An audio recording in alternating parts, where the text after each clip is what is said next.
I'm standing, I suppose, my understanding is a very simplistic one of what is happening with this legislation, and perhaps it's overly simplistic, and I may stand corrected before the day's out.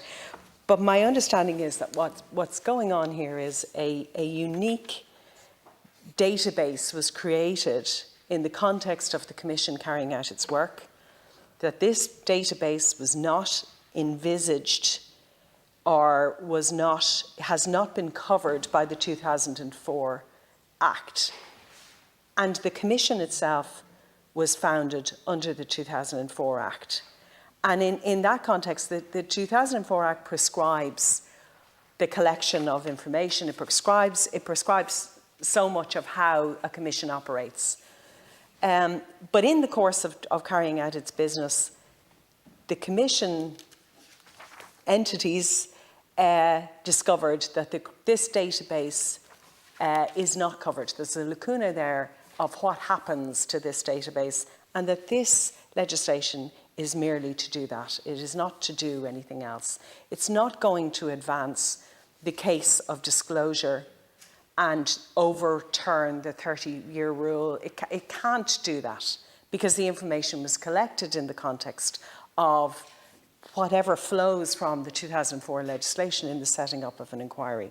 And so as much as my desire to support the individuals who want disclosure, and as much as I certainly wrestle with how TUSLA deal with and what they decide is third-party information when it isn't or it is, and that's something I intend to make a mission of with the Data Commission myself.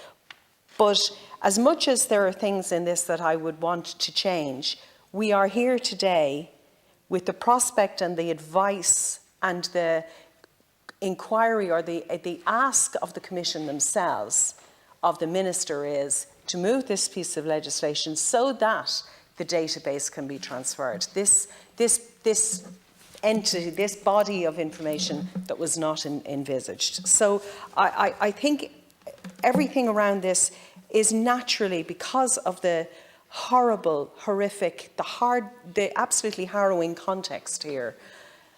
But what we're dealing with is a very technical piece of law. It's a very technical thing, and we can't ignore the wider context. But actually, within here, we can't address that healing, or we can't address that wounding that is going on out there. My understanding, if you go to the website of the Commission and they answer that they cannot, they in themselves, they weren't charged with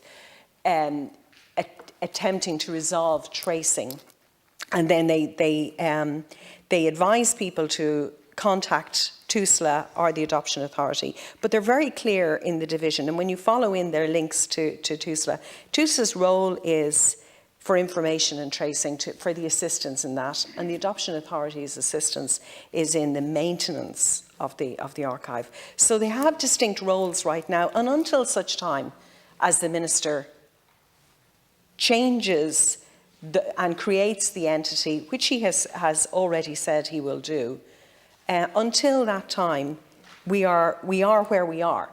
TUSLA are going to assist in that, and because they are the repository of the largest amount of documentation, it makes sense that it goes to them. So I think that it's purely technical.